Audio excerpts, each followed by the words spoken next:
कि triangular void कैसे form होता है, void form by the touching three sphere in same plane.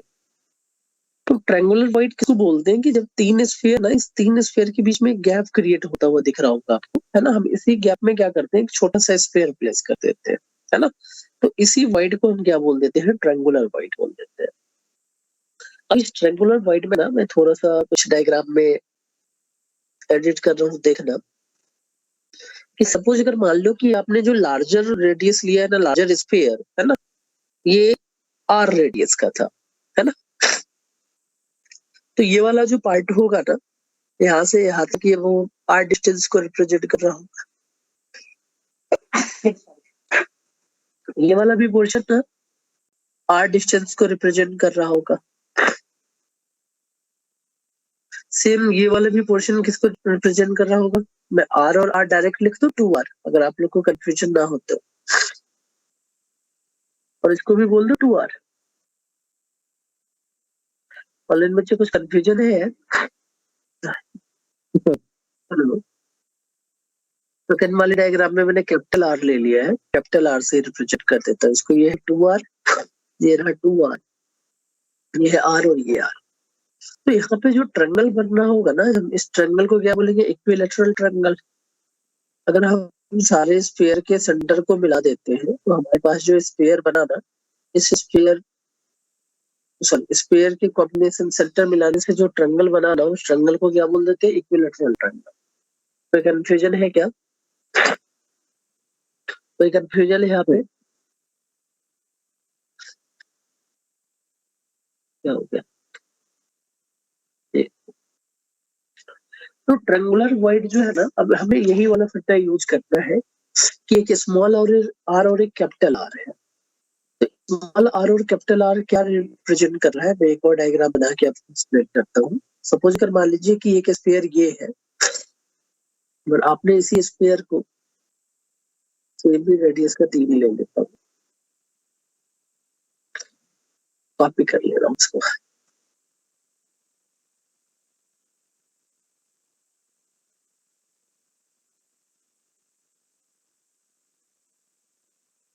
ये जो लार्जर स्फीयर है ना, हमने इसका रेडियस आर लिया है, और इसके सेंटर में भी एक, जब ये टच हो रहे होंगे ना आपस में, तो इसके सेंटर पे भी एक छोटा सा स्फीयर जो वाइड है ना, उसी में हमने एक छोटा सा स्फीयर प्लेस कर दिया है ना। हम ऐसा एज्यूम कर रहे हैं, ये जो सेंटर है ना, इस सेंटर में आपने एक छोटा सा स्फीयर ऐसे डाल दिया जो इस वाइड को कवर अप कर रहा है। तो ये जो लार्जर दिख रहा होगा स्फीयर, है ना, इसका रेडियस अपने क्या लिया है, आर ले लिया है। और जो स्मॉलर पार्ट दिख रहा है ना, इसके रेडियस को हमने क्या मान लिया है, स्मॉल आर, आर से रिप्रेजेंट कर दे रहे हैं। मेरा वॉइस क्लियर है ना? मेरा वॉइस क्लियर है भाई? हेलो, एकदम क्लियर है।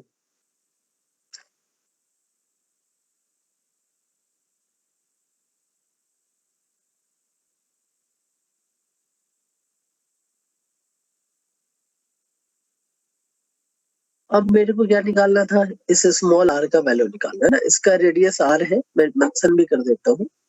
इसका रेडियस जो है ना, वो कैपिटल आर आपने लिया है, radius is capital R. And ये जो छोटा वाला स्क्वायर था ना, इसका रेडियस आपने ले लिया स्मॉल आर।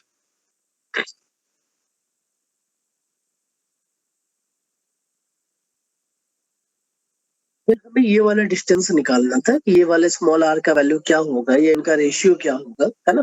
तो ये वाला जो लाइन है ना, अगर मैं इसको यहाँ से परपेंडिकुलर डाल रहा हूँ, देखिएगा, ये वाले लाइन को अगर मैं इसके सेंटर से परपेंडिकुलर अगर यहाँ पे अटैच कर दूं, तो ये जो सेंटर का डिस्टेंस जो दिख रहा है, जो परपेंडिकुलर लाइन अपन ने यहाँ से ड्रॉ किया है, इसका वैल्यू क्या हो जाएगा, यहाँ से भी हम मैच करा देते हैं, हर जगह से ना मैच करा दीजिए, इस लाइन से इस पे परपेंडिकुलर डाल दीजिए। मेरा वॉइस क्लियर है? मेरा वॉइस क्लियर है? क्लियर है। और मैं यहाँ से ये लाइन को ऐसे मैच करा दे रहा हूँ और ये लाइन को ऐसे मैच करा दे रहा हूँ, ठीक है। और लास्टली मैं एक परपेंडिकुलर यहाँ से डाल रहा हूँ, देखना ये दिखिएगा नहीं छोटे से डायग्राम में। मेरे को कोई डिफरेंट कलर यूज करना पड़ेगा, थोड़ा सा वाइब्रेंट कलर में यूज करता हूँ ताकि आपको थोड़ा बहुत समझ में आ जाए अपने किया क्या है। ये जो है ना, ये यहाँ से परपेंडिकुलर डालते हैं। अब मेनली जो ये डिफरेंट कलर का मैंने यहाँ पे लाइन जो प्लेस किया है ना, इसके डिस्टेंस को हम बोल रहे हैं आर और आर डैश। ये 2r था, इसके अकॉर्डिंग तो देखते हैं, ये है अपना 2r, ये रहा अपना 2r। और ट्रायंगल का नेचर क्या था? इक्विलैटरल ट्रायंगल, है ना। अगर मैं इस पॉइंट को कुछ नेम दे दूं, अगर, है ना, सपोज अगर मान लो कि इसको बोलता हूँ ए पॉइंट है, इसको हम अगर बोल दें बी है, और इसको अगर मैं बोल दूं सी है,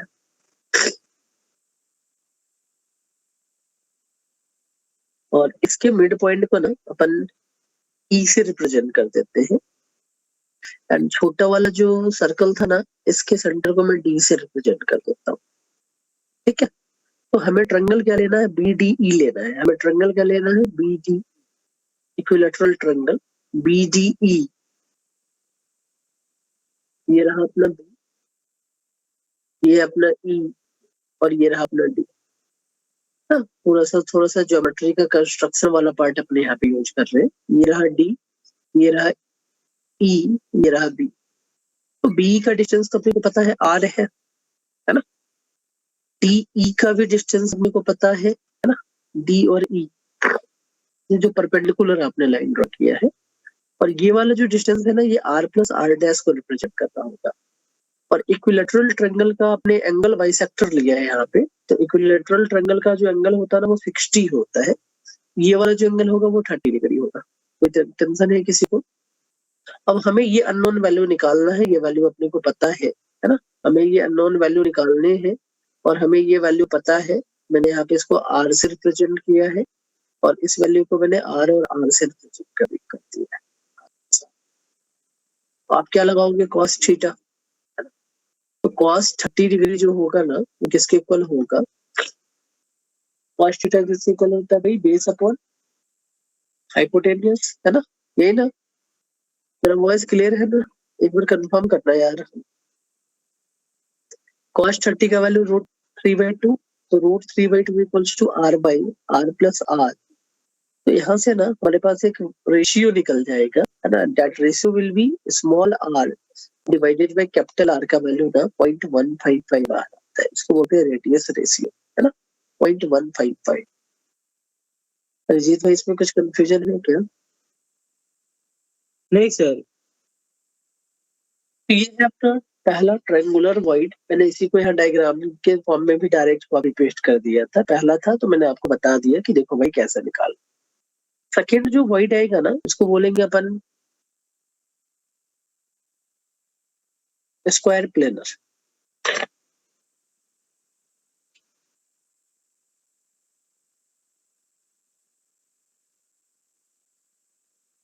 second void is known as square planar, है ना। स्क्वायर प्लेनर कैसा दिखता है ना, थोड़ा सा अपन समझते इस पॉइंट के हेल्प से।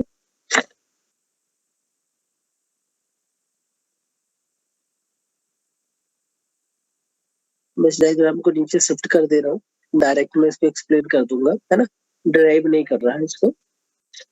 तो second one is square planar void. जो प्लेनर में दो वैरायटी अपन ने देखा था, एक था ट्रायंगुलर, दूसरा था स्क्वायर प्लेनर। तो स्क्वायर प्लेनर वॉइड हम कब बोलते हैं? जब चार स्फीयर आपस में ना टच करते रहे। तो डिफाइन कैसे करते हैं स्क्वायर प्लेनर वॉइड को? voids formed by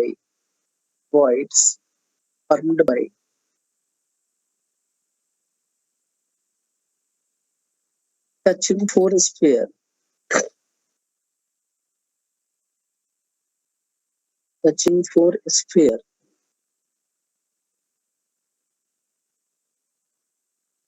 in same plane.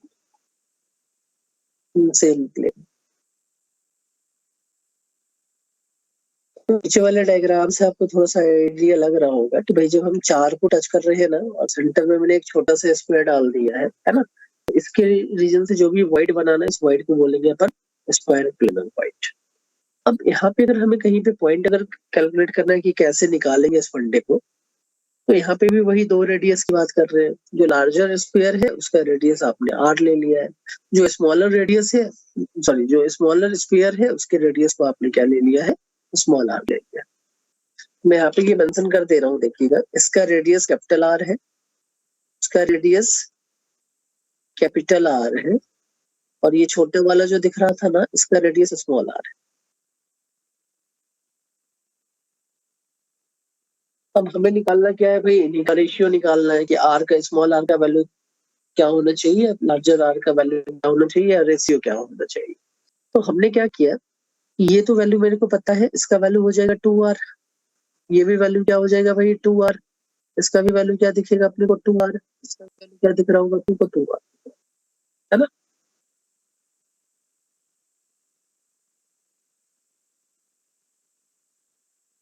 ये रेड कलर अच्छे से दिख नहीं रहा होगा आप लोग को।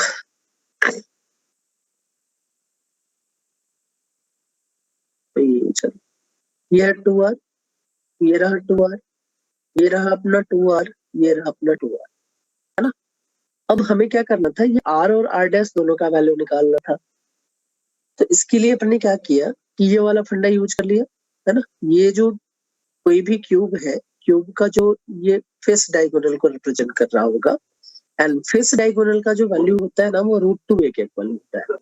तो अगर मैं यहाँ पे फेस डायगोनल के वैल्यू को लिख दूं, ये जो लाइन है ये √2a के इक्वल होगा, एंड अपन यहाँ पे डिफरेंट कंसेप्ट पर अप्लाई कर रहे हैं ना, पाइथागोरस वाला फंडा लगा रहे हैं कि AC का स्क्वायर जो होगा ना, ये दोनों का जो वैल्यू सेम है, तो ये √2a है ना।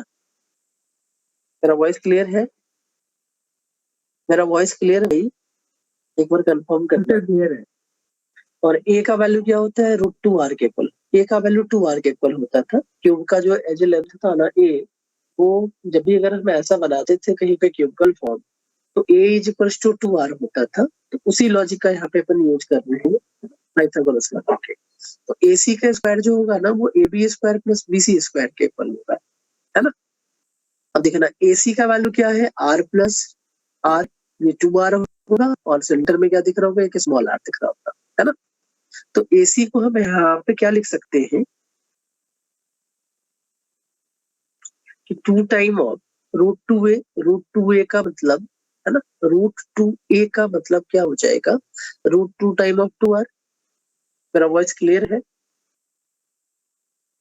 हेलो, मेरा वॉइस क्लियर है भाई, क्लियर है। चलिए, तो AC को मैंने लिख दिया यहाँ पे, देखिएगा 2 time of r plus r, ये भी 2r होगा। A और C का डिस्टेंस में यहाँ पे अगर निकालू ना इस डायग्राम से, मैं थोड़ा सा स्क्वायर से लिख रहा हूँ, देखना 2r प्लस का 2r, है ना। इसका यहाँ से यहाँ तक जो पोर्शन है वो r को रिप्रेजेंट कर रहा होगा, ये वाला पोर्शन भी r को रिप्रेजेंट कर रहा होगा, और इसका पूरा डाया है तो 2r को रिप्रेजेंट कर रहा होगा। तो AC का वैल्यू है 2r प्लस का 2r, अपन ने 2 कॉमन ले लिया है, तो 2 time of r plus r दिख रहा होगा, है ना। तो AC square equals to AB square plus BC square. AC का वैल्यू मेरे को पता है 2 time of r plus r, है ना। AB का वैल्यू हमें पता है 2r का स्क्वायर, और BC का वैल्यू 2r का स्क्वायर। अब इससे हर जगह से हमने क्या कर दिया भाई, है ना, कि इस वैल्यू को ऐड कर दिया है। ये क्या हो जाएगा, 4r स्क्वायर प्लस का 4r स्क्वायर, मतलब 8r स्क्वायर आया आपका, है ना। और 2 का स्क्वायर 4 था, 2 से अपन ने कैंसिल आउट करके रूट भी ले लिया, है ना। तो ये जो वैल्यू आया होगा ना, 2 time of r plus r is equals to 2√2r। कोई कंफ्यूजन, मैं सॉल्व करूं पूरा या समझ में आ रहा है, हेलो। समझ में तो आ रहा है, इतना तो आता है। ओके, r का वैल्यू क्या हो जाएगा, √2 - 1 बाय r। और नेक्स्ट टॉपिक में चलिए, नेक्स्ट टॉपिक में चलते हैं। तो इसका जो रेडियस रेशियो रहेगा ना, r बाय r का वैल्यू, वो हमारा क्या आ जाएगा, 0.414 के इक्वल हो जाएगा। ये था सेकंड पॉइंट, तो दिक्कत है यहाँ पे, नहीं होना चाहिए। देन थर्ड पॉइंट की अपन बात करते हैं। थर्ड पॉइंट क्या होना चाहिए, ये पेज ऐसा वाला कहाँ से आ गया,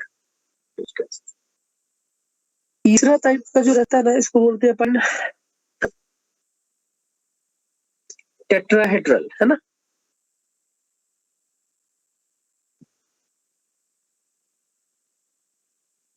third type of voids is known as tetrahedral voids.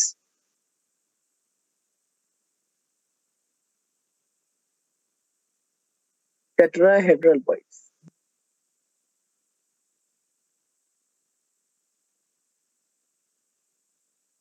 Tetrahedral voids. अब टेट्राहेड्रल वॉइड्स का फॉर्मेशन कब होता है ना?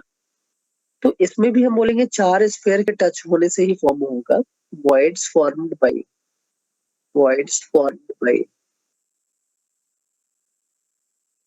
Touching 4 sphere,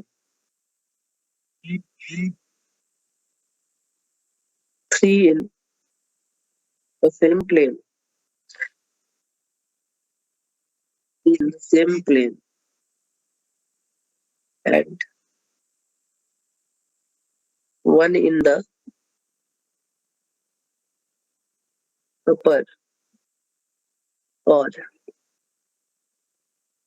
bottom of the plane.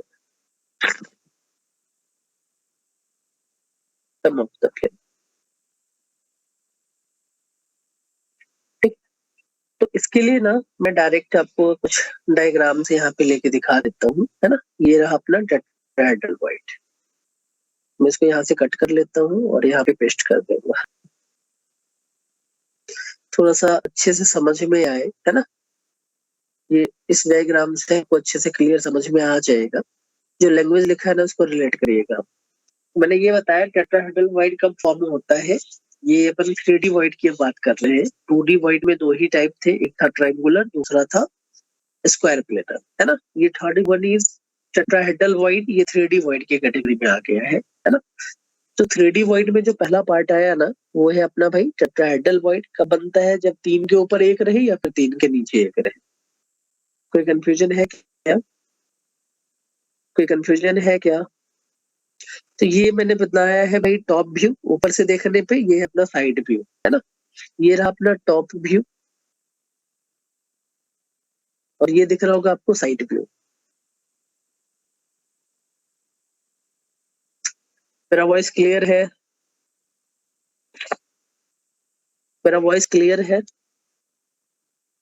अरे एक बार बोलो तो हाँ या ना। मेरा वॉइस क्लियर है ना? अब देखिएगा इसमें जो रेडियस रेशियो का वैल्यू कैसे निकालते हैं, है ना। तो अगर मैं यहाँ पे ना क्या करूं कि 3 एटम नीचे थे, 1 एटम ऊपर थे, तो बनेगा क्या भाई? टेट्राहेड्रल। क्या बनेगा अपना? टेट्राहेड्रल ही बनने वाला, है ना।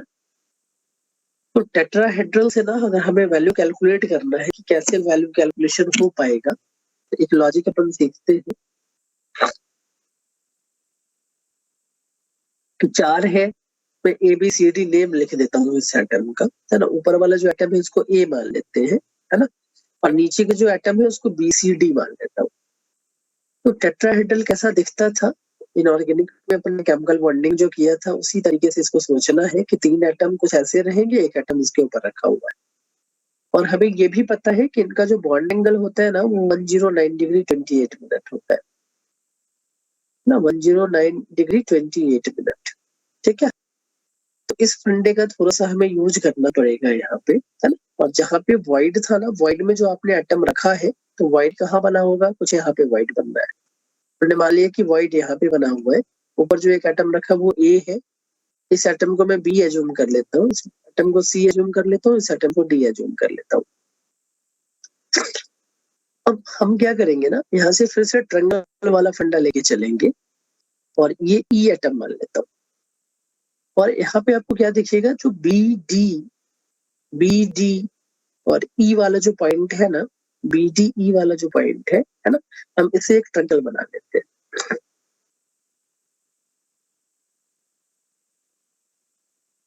जैसा टेट्राहेड्रन आपने बनाया है उसी पैटर्न में ये बन रहा होगा। तो टेट्राहेड्रन का जो नीचे वाला पोर्शन था ना, ये वाला पार्ट, इसको मैंने यहाँ पे कॉपी कर लिया है। ये रहा अपना B, ये रहा अपना D, ABE ले लूं। हेलो, मेरा वॉइस क्लियर है? तो भाई मेरा वॉइस क्लियर है अरिजीत? अब एंगल हमें कौन सा पता है भाई? ये वाला एंगल पता है, ABE वाला एंगल पता है, तो मैं यही ले लेता हूँ। देखना A, यहाँ पे ले लेते हैं पॉइंट B, और इस वाले पॉइंट को मैं बोल दे रहा हूँ E है। ठीक है, अब A से E का जो डिस्टेंस होगा ये R प्लस R को रिप्रेजेंट कर रहा होगा। A से ई से बी का भी डिस्टेंस होगा, आर प्लस आर को रिप्रेजेंट कर रहा होगा, है ना। और ये एंगल मेरे को पता है ना, कि ये एंगल था, टोटल एंगल जो था ना इस ट्रायंगल का, अगर हम इसको लाइन को अटैच करते हैं यहाँ से, टेट्राहेड्रल मतलब ये ज्वाइन होना चाहिए। तो अगर हमें टोटल एंगल जो था वो 109 डिग्री 28 मिनट है, तो ए बी ई से ना हमने क्या किया, एक परपेंडिकुलर लाइन ड्रॉ कर लिया, ए बी को ज्वाइन किया है और इसे परपेंडिकुलर मैंने ए पे ड्रॉ कर दिया, इसको बोल दे रहा हूँ मैं एफ, है ना, कोई भी लाइन एफ बोल दे रहा हूँ।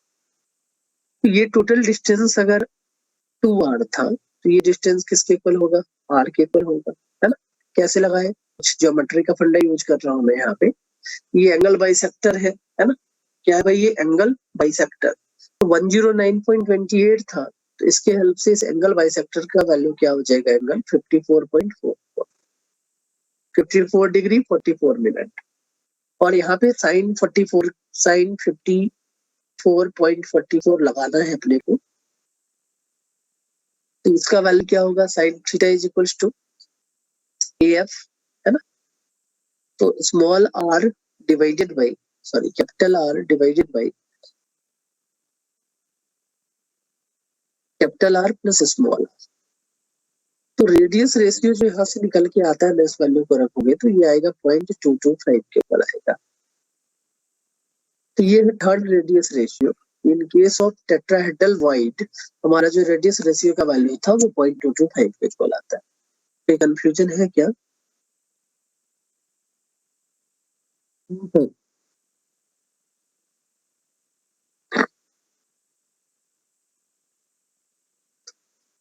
देन अपन नेक्स्ट चलते हैं ऑक्टाहेड्रल वॉइड पे। नेक्स्ट है अपना ऑक्टाहेड्रल वॉइड।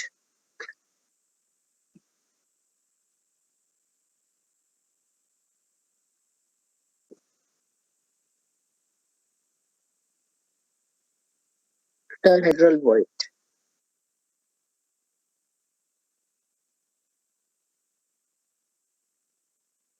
अब ऑक्टाहेड्रल वॉइड का फॉर्मेशन कब होता है ना, तो इसमें बोलते हैं अपन voids formed by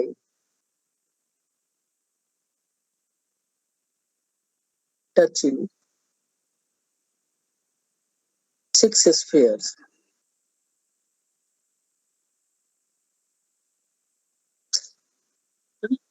अब इसके जो फॉर्मेशन होते हैं ना 6 स्फीयर टच करने के, वो दो डिफरेंट टाइप के होते हैं। पहला अपन क्या बोलते हैं, 3 sphere in same plane, 3 sphere in same plane plus 3 sphere in upper और बॉटम प्लेन, अपर और bottom plane. And second part is 4 sphere in same plane, 4 sphere in same plane and 1 upper plus 1 bottom। तो octahedral void में ना हमें ये थोड़ा सा फंडा याद रखना पड़ता है कि ऑक्टाहेड्रल वॉइड जो रहेगा वो दो टाइप से बनता है ना। ऑक्टाहेड्रल वॉइड दो टाइप से बनेगा, है ना। और ये दोनों टाइप क्या क्या होते हैं, तो पहला था 3 सेम प्लेन में रहना चाहिए, 3 अपर या बॉटम में रह सकता है ना? या दूसरा अगर फंडा अपन बात करें ना, तो दूसरे फंडे में 4 सेम प्लेन में रहना चाहिए, एक अपर और एक बॉटम में रहना चाहिए। तो इसका भी डायग्राम है अपने पास, है ना। देखिएगा, मैं यहाँ पे एक पर्टिकुलर पार्ट को यहाँ पे लिख दे रहा हूँ कि ऑक्टाहेड्रल वॉइड कैसे बनता है। मैं यहाँ पे बना ही देता हूँ, बाद में डायग्राम कॉपी कर लेंगे। तो जो फर्स्ट वैरायटी है ना, फर्स्ट टाइप कैसे बनेगा ऑक्टाहेड्रल वॉइड, हमें रिप्रेजेंट करना पड़ता है कि 3 ऊपर स्फीयर दिखने चाहिए, 3 नीचे स्फीयर दिखने चाहिए। एंड दूसरा फंडा जो होता है 4 नीचे दिखने चाहिए, 2 ऊपर दिखने चाहिए। थोड़ा सा डायग्राम जो रहेगा वो कॉम्प्लिकेटेड रहता है ना। तो इस कॉम्प्लिकेटेड डायग्राम को हम थोड़ा सा सिंपल वे में कैसे रिप्रेजेंट करते हैं, समझिएगा इस पॉइंट को। मेरा वॉइस क्लियर है ना रजित भाई, मेरा वॉइस क्लियर है ना?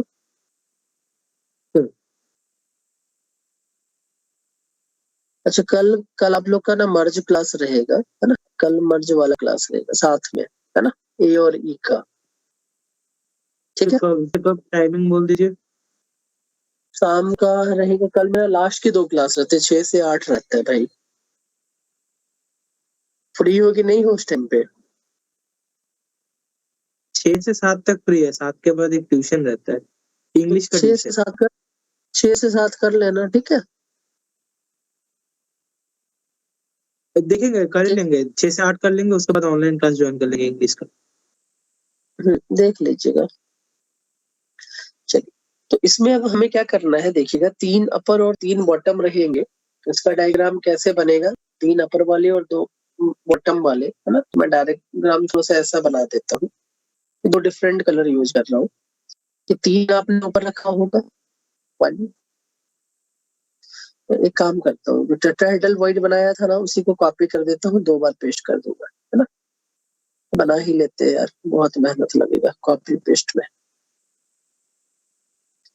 तो 3 सेम प्लेन में कुछ ऐसे दिख रहे हैं, 1 2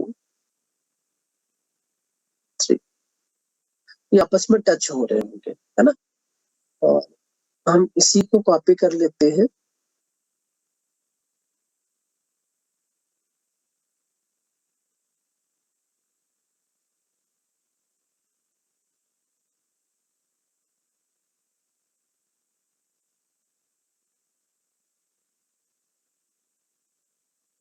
मेरा वॉइस क्लियर है ना भाई? स्क्रीन में विजुअल होगा आई थिंक, दिख रहा है भाई? 3 रेड कलर वाले थे, 3 ब्लैक वाले थे, और रेड वाले पे मैंने ब्लैक वाला प्लेस कर दिया, ठीक है। तो कुछ इस टाइप का वॉइड बनेगा, है ना। हमारा सेंटर जो रहेगा ना, वो दिखता रहेगा। अगर मैं तीनों के सेंटर को मैच कराऊं, तो एक ट्रायंगल कुछ ऐसा था, पहले वाले के सेंटर को मैच कराने से, जो अपन ने रेड कलर का बनाया था, ये रेड वाला ट्रायंगल था। और दूसरा ट्रायंगल जो है ना, ये मैंने ब्लैक वाला बना लिया है। और इसके मिड जो वॉइड का फॉर्मेशन होगा ना, इसके मिड जो वॉइड का फॉर्मेशन होगा, इसके मिड जो वॉइड का फॉर्मेशन होगा, इसी वॉइड को हम क्या बोल देते हैं, ऑक्टाहेड्रल वॉइड बोल देते हैं। ये पॉइंट क्लियर है? अरिजीत भाई, इसमें कुछ कंफ्यूजन है आपका? नहीं सर। एंड सेकंड पार्ट जो था ना, 4 in same plane, 1 above and 1 bottom, उसको आप कैसे बनाओगे, है ना। तो इसका 3D डायग्राम थोड़ा सा और ज्यादा टफ दिखेगा आपको, नीचे वाला पोर्शन तो दिखेगा ही नहीं, दिखेगा, है ना। तो मैं ट्राई ऐसे कर रहा हूँ, थोड़ा सा दोनों में गैप दे दे रहा हूँ। कि सपोज अगर मान लीजिए कि कहीं पे 4 स्फीयर सेम रेडियस का है, वो आपस में टच कर रहा होगा, 1 2, ये अपना 3, ये रहा अपना 4, है ना। और एक स्फीयर ना आप इसके ऊपर रख दिए। मैं थोड़ा सा साइड व्यू बना के दिखा रहा हूँ, किसकी ये इतना डिस्टेंस नहीं रहेगा, ये टच होता हुआ दिखेगा आपको, है ना।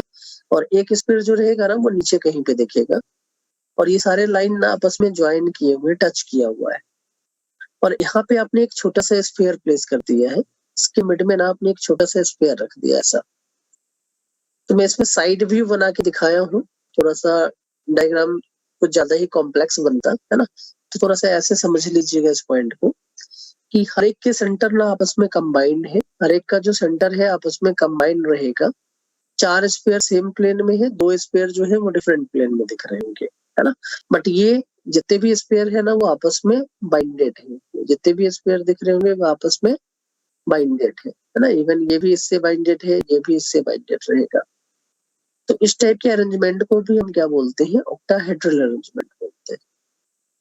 और ऑक्टाहेड्रल अरेंजमेंट में जो रेडियस रेशियो का वैल्यू निकालते हैं ना, कि आर डैश या स्मॉल आर अपने यहाँ पे चुन किया है, small R by capital R का जो वैल्यू होगा ना, वो 0.4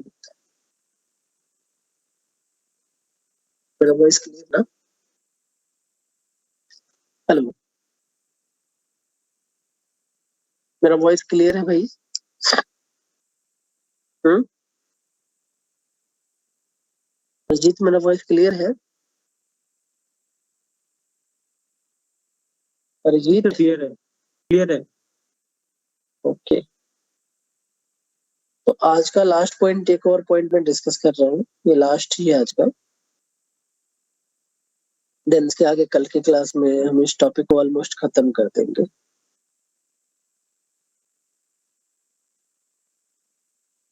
नेक्स्ट है last one, cubical void.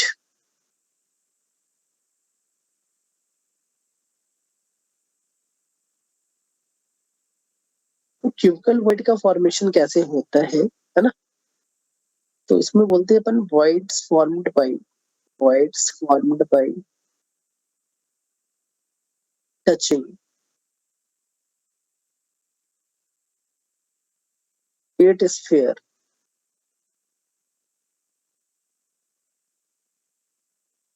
four in the same plane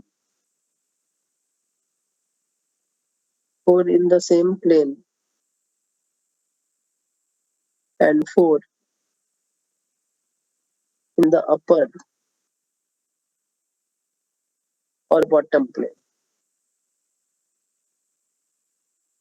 Four in the upper or bottom plane are known as cubical void.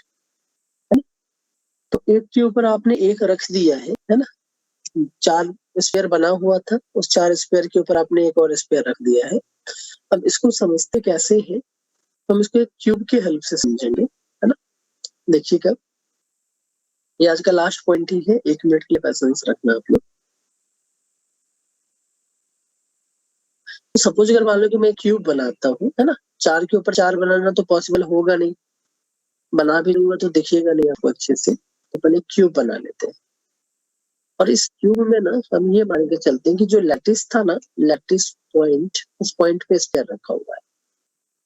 जितने भी लैटिस पॉइंट है, इस पॉइंट पे क्या रखे हुए हैं भाई? स्फीयर रखे हुए। और इस स्फीयर के अकॉर्डिंग जो ही हम बात कर रहे हैं भाई, तो ये वाला पॉइंट 8 है, ऊपर के 4 एटम ऐसे दिख रहे होंगे, नीचे के 4 एटम ऐसे दिख रहे होंगे, 1 2 3 4। और आपने वॉइड में कहीं पे ये वाला एटम रखा है जिसको मैंने रेड कलर से मार्क किया है, ठीक है? तो ये देखिएगा क्या, ये वाला बॉडी डायगोनल का ही पार्ट है। बॉडी डायगोनल का जो डिस्टेंस होता है वो किसके इक्वल होता है? √3a के इक्वल होता है। और इस क्यूब का एज लेंथ जो था ना वो a है। तो मैंने इसी के बेसिस पे ना ये वाला डायग्राम यहाँ पे लिखा है कि बॉडी डायगोनल जो होगा वो 2 टाइम ऑफ r+r होगा, है ना? तो इसके हेल्प से अगर हम यहाँ का रेडियस रेशियो निकालेंगे तो रेडियस रेशियो जो दिखेगा ना, r/r का वैल्यू वो 0.732 के ऊपर। क्लियर है भाई अरिजीत? इसके आगे अपन नेक्स्ट क्लास में कंटिन्यू करेंगे, ठीक है? मिलते हैं फिर अपन नेक्स्ट क्लास में। ओके, मैं ये वाला PDF आपको भेज दूंगा आज क्लास के बाद।